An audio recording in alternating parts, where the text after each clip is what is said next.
देखिए मैडम, जो हमारी आउटसोर्स कर्मचारियों के लिए जो नीति निर्धारण करने के लिए जो मंत्रिमंडल की उपसमिति का गठन हुआ है, एक तो मैं मानता हूं कि महासंघ का आउटसोर्स कर्मचारी महासंघ का एक सौभाग्य है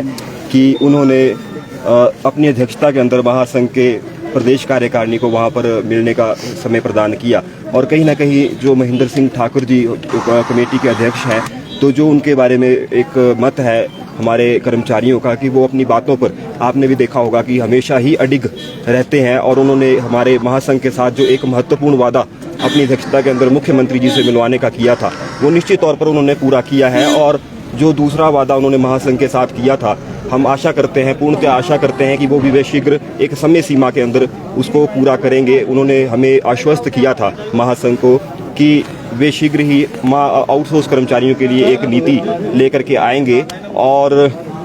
उसके बाद आप लोग एक सम्मान समारोह आयोजित उसके बाद निश्चित तौर पर हमारे लिए कर सकते हैं, जिसके ऊपर महासंघ निश्चित तौर पर एक आने वाले समय के अंदर, जैसा कि आप देख रहे हैं, सभी हमारे आउटसोर्स कर्मचारी संगठित हैं और एक ही बैनर के तले, आउटसोर्स कर्मचारी महासंघ के बैनर के तले वो सभी इस समय हैं। तो महासंघ आने वाले समय में निश्चित तौर पर सरकार जैसा कि हमारे लिए एक समय सीमा निर्धारित करते हुए नीति लाती है, तो महासंघ एक प्रदेश स्तर का एक बड़ा कार्यक्रम सरकार के लिए आयोजित करेगा। जी मैडम, वो कहीं ना कहीं एक पॉलिटिकल यूनियन है और वो कहीं ना कहीं अपना एक पॉलिटिकल एजेंडा लेकर के चलती है। इसमें मैं अपना मत स्पष्ट करना चाहूँगा कि हमारी एक आउटसोर्स कर्मचारियों की अपनी इंडिपेंडेंट यूनियन है, आउटसोर्स कर्मचारी महासंघ है। तो वहाँ तो आपने स्ट्रेंथ भी उनकी देखी होगी कि कुछ एक गिने चुने लोग थे और हमने इस बात को माननीय मुख्यमंत्री, हमारे कमेटी अध्यक्ष एवं मीडिया के माध्यम से भी हमारे कर्मचारियों के बीच में हमने उस चीज़ को साझा किया कि जो ये पॉलिटिकल यूनियन है, C2 के बैनर के तले जो ये विरोध प्रदर्शन, जब सरकार आपकी मांगों को सुन रही है, शांतिपूर्वक तरीके से सुन रही है, जब प्रदेश के मुख्यमंत्री पूजनीय आदरणीय श्री जयराम ठाकुर जी ने आश्वस्त किया है आउटसोर्स कर्मचारियों को, उनके लिए इतनी बड़ी एक सब कमेटी बनाई है, तो इस तरह का आंदोलन मैं नहीं मानता कि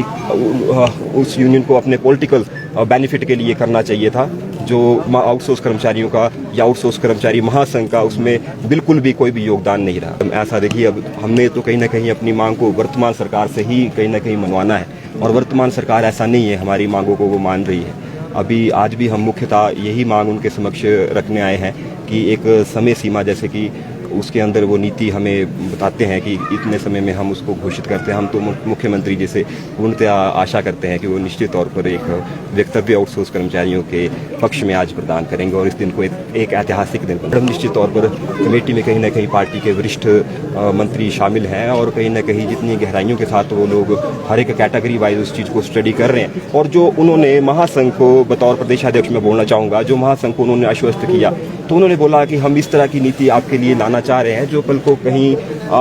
न्यायालय में, कोर्ट में चैलेंज ना हो। तो हम मतलब कि ठोस नीति, एक वो स्थायी के साथ साथ एक ठोस नीति लाने के पक्ष में कमेटी इस समय है, ताकि आउटसोर्स कर्मचारियों पर को न्यायालय वगैरह के चक्कर में ना पड़ना पड़े। तो हम तो इस समय पूर्णतया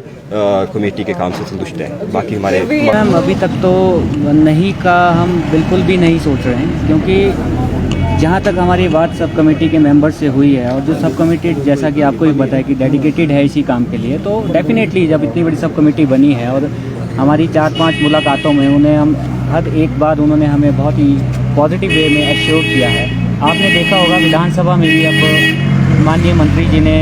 बहुत ही स्ट्रांगली इस चीज़ को पुट किया है कि हम पॉलिसी ला रहे हैं और माननीय मुख्यमंत्री जी ने भी उसको बल दिया है। उसके बाद तो ना का तो अभी तक हमें सवाल बिल्कुल भी नहीं लगता है, क्योंकि अगर सब कमेटी एश्योर कर रही है तो मैं नहीं समझता कि वो कोई किसी भी तरीके की कोई ऐसी बात कर रही होगी, क्योंकि जिस तरीके से, जैसा मैंने आपको बताया कि एश्योर किया, वी आर वेरी पॉजिटिव कि इस बार डेफिनेटली पॉलिसी आएगी। और जैसा कि हम पहले भी इस मंच और कई मंचों के माध्यम से बता चुके हैं, अगर खुदा ना खास्ता अगर वो नहीं भी आती है तो भी डेफिनेटली जो हमारा यूनियन का एक डिसीजन होगा उस पर बात होगी और उस पर action. The Dream Fulfilling Boarding School, Durga Public School, Solan. The school has the rare distinction of nurturing kids to national and international level in sports. Our career-oriented education produces doctors, engineers, armed officers, and students studying abroad. The high-quality food, hostel facilities, hobbies, and teachers prepare the children to give their 100% effort throughout their life.